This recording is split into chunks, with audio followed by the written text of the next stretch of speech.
Bismillahirrahmanirrahim. Nahmaduhu wa nusalli ala rasulihil karim, amma ba'd.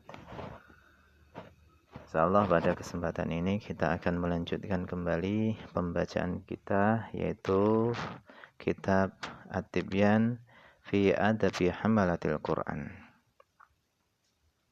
Kita telah sampai kepada fasal fil i'tina'i bitullab wa tartibi taqdimihim, di dalam memperhatikan para pelajar dan mengurutkan mereka di dalam pengajaran.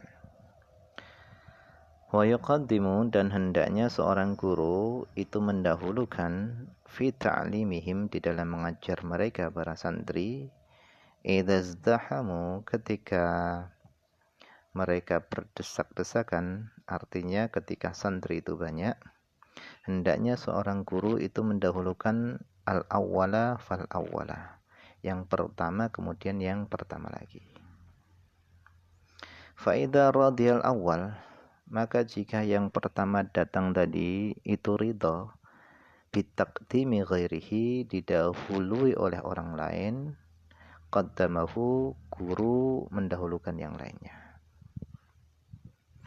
Wa yanbaghi, dan hendaknya ayyudhira, hendaknya seorang guru itu menampakkan lahum, kepada mereka, al-bishra, kegembiraan, wa talaqatal wajhi, dan menampakkan wajah yang ceria,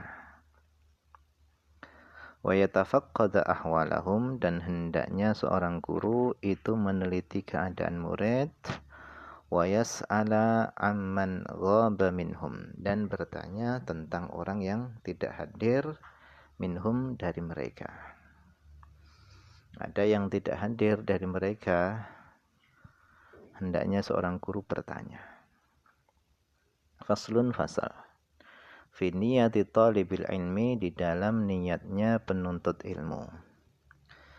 Qala al-ulama, berkata para ulama, wala yamtani'u min ta'limi ahadin, hendaknya seorang guru itu tidak menolak dari mengajar seorang, likaunihi, karena hanya gara-gara keadaan orang tadi adalah ghaira sahihin niyah, niatnya tidak benar. Faqad qala Sufyan wa ghairuhu, sungguh telah berkata siapa Sufyan wa ghairuhu dan yang lainnya, mereka mengatakan talabuhum lil ilmi niyatun, mencarinya mereka ilmu itu adalah niat yang benar, sudah husnudzan saja. Wa qalu, dan mereka berkata, talabnal ilma, dulu kami mencari ilmu li ghairillah, untuk selain Allah Ta'ala.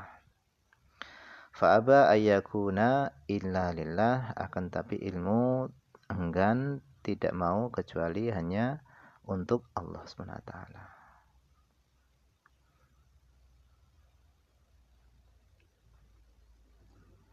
Faslun, fasal fi adabil muallim, di dalam adab yang hendaknya diperhatikan oleh para guru. Wa yasunu, dan hendaknya seorang guru itu menjaga yadaihi, kedua tangannya, fi halil iqra'i, ketika mengajar, menjaga kedua tangannya, anil abath, dari bermain-main, wa ainaihi, dan menjaga kedua matanya, antafriqi nadharihima, daripada memecahkan kedua matanya,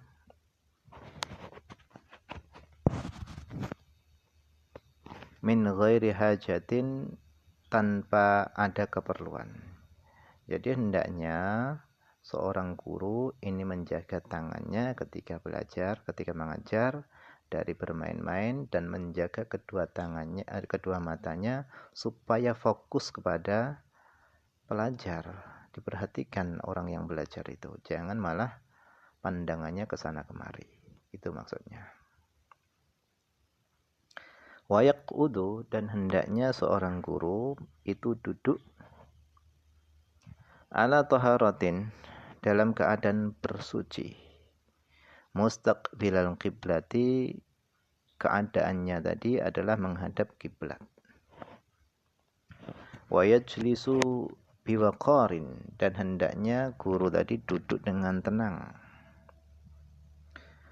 Wa ayakuna thiyabuhu bayda'a nadhifatan, dan hendaknya pakaiannya guru itu hendaknya yang berwarna baydha, putih, nadhifatan, lagi bersih. Itu sunnah.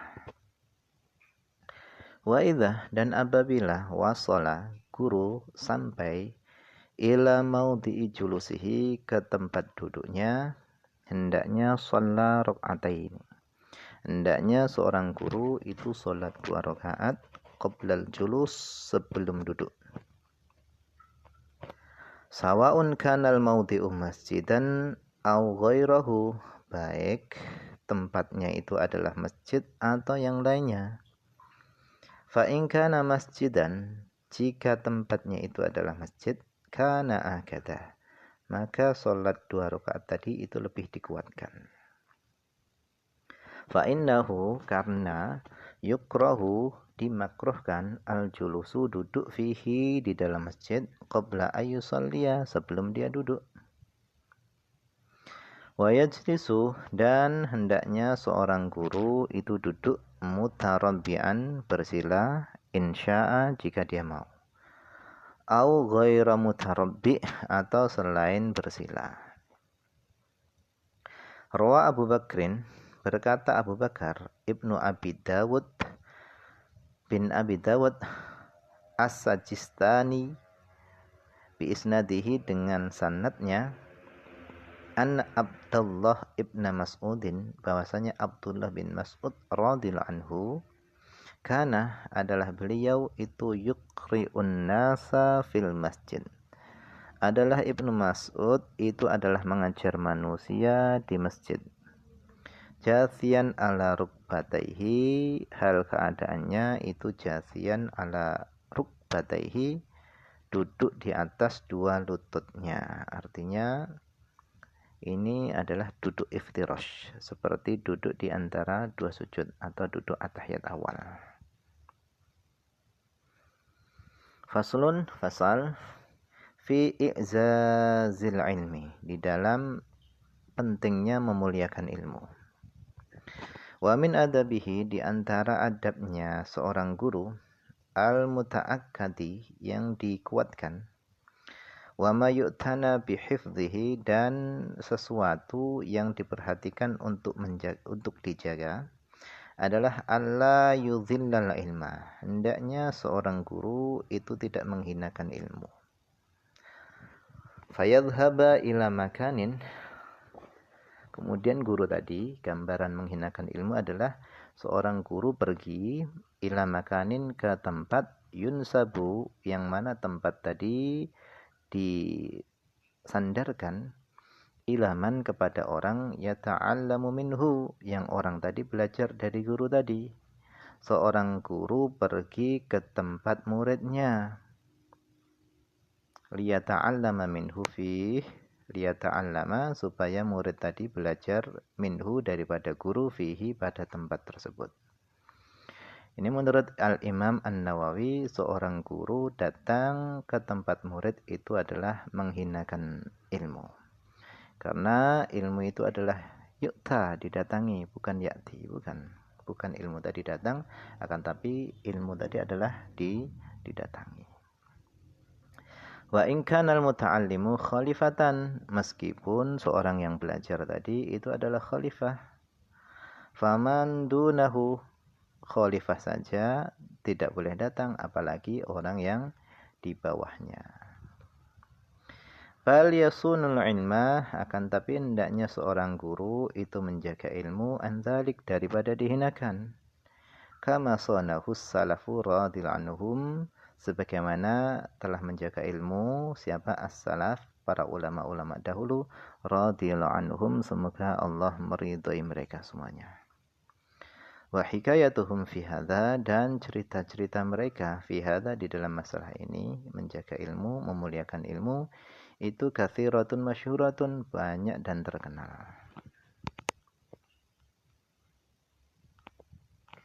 Faslun, fasal fi tausi'i majlisil ilmi, di dalam meluaskan, melapangkan majelis ilmu. Wayam bagi, hendaknya, ayakuna majlisuhu, hendaknya majelisnya seorang guru itu adalah wasian, luas, lapang. Liyatamakkana julasa'uhu fih, supaya santri-santrinya itu memungkinkan untuk duduk pada majelisnya tadi. Fafil hadis, di dalam hadis disebutkan anin Nabi sallallahu alaihi wasallam, dari Nabi sallallahu alaihi wasallam, beliau bersabda, khairul majalisi, sebaik-baik majelis itu adalah awsawaha, yang paling luas. Rawahu, telah meriwayatkan hadis ini siapa? Abu Dawud, Imam Abu Dawud, fi sunanihi, di dalam kitab sunannya, fi awaili kitabil adab, di dalam permulaan-permulaan kitab adab, bi isnadin sahihin, dengan sanad yang sahih, min riwayati Abi Sa'id, daripada riwayat Abi Sa'id Al-Khudri radhiyallahu anhu.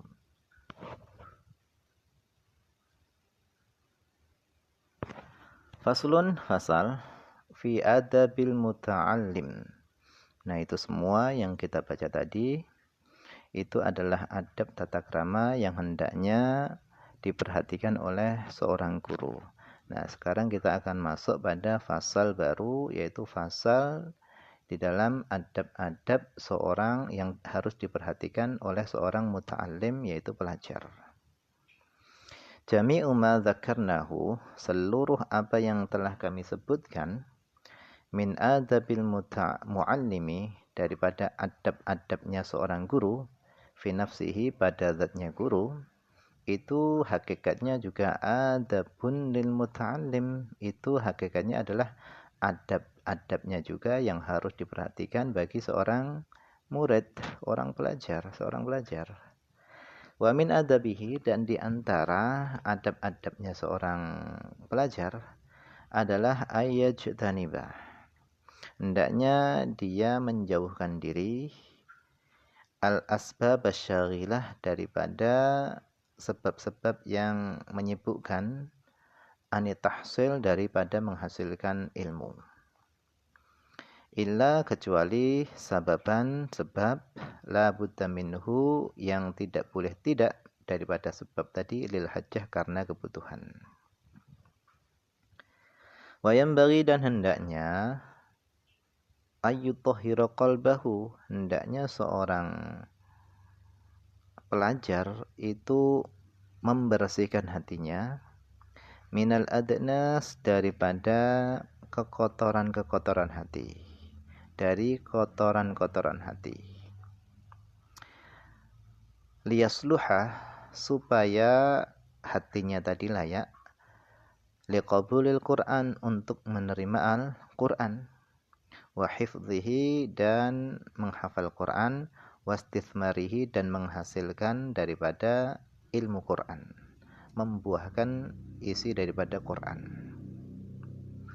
Faqad sahha an Rasulillah sallallahu alaihi wasallam, sungguh telah sah, telah benar datang riwayat an Rasulillah sallallahu alaihi wasallam, daripada Rasulullah sallallahu alaihi wasallam, annahu qala, bahasanya beliau bersabda, ala inna fil jasadi mudghatan, ketahuilah bahwasanya di dalam jasad itu ada mudghatan, segumpal daging. Idza salahat, apabila segumpal daging tadi itu baik, salahal jasadu kulluh, maka seluruh jasadnya itu akan menjadi baik. Wa idza fasadat, akan tetapi jika segumpal daging tadi itu rusak, fasadal jasadu kulluh, maka seluruh anggota tubuhnya, seluruh jasadnya tadi akan menjadi rusak. Apa itu yang sangat mempengaruhi seluruh anggota tubuh kita? Ala, ketahuilah, hiyal qalbu, itu adalah hati. Jadi kalau hati ini adalah sumber daripada yang menggerakkan anggota tubuh kita. Hati anggota tubuh kita senang bermaksiat, itu berarti hati kita ini bermasalah. Hati anggota tubuh kita senang melakukan kebaikan, ibadah dan yang lainnya, berarti itu adalah hatinya adalah hati yang baik. Jadi hati ini adalah komando daripada seluruh anggota tubuh kita. Jika hatinya baik, maka seluruh anggota tubuh kita baik. Akan tapi jika hatinya rusak, maka seluruh anggota tubuh kita ini menjadi rusak juga. Waqad ahsanal qail, dan sungguh telah baiklah orang yang mengatakan tatibul qalbu lil ilmi. Hati yang baik itu bagus untuk menerima ilmu. Kama tatibul ardu lizira'ah, sebagaimana tanah yang bumi yang subur itu cocok untuk bercocok tanam.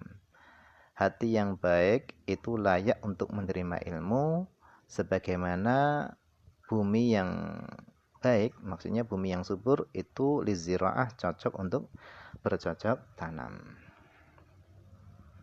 Wa yanbaghi, dan hendaknya ayyatawaddu'a, hendaknya seorang murid ini bertawadhu', merendahkan diri limuallimihi, kepada gurunya.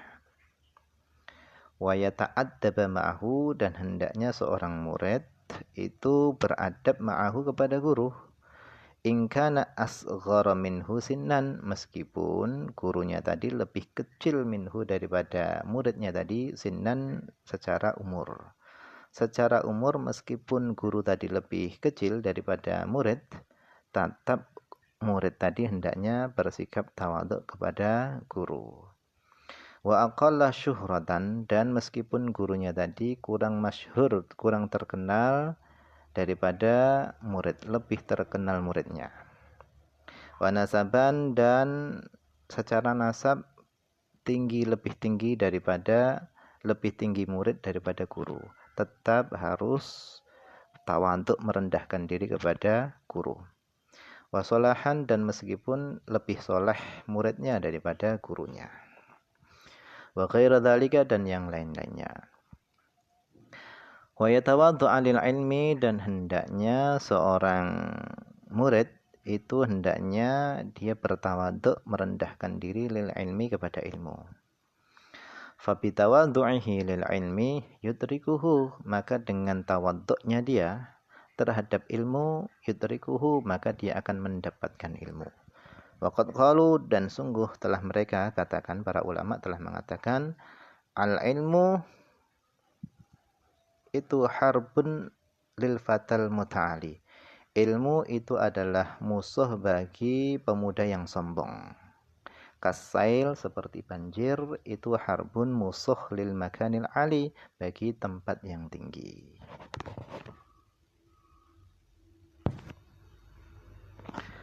Wa yanbaghi, dan hendaknya ayang qada, hendaknya seorang murid itu tunduk patuh limuallimihi, kepada gurunya.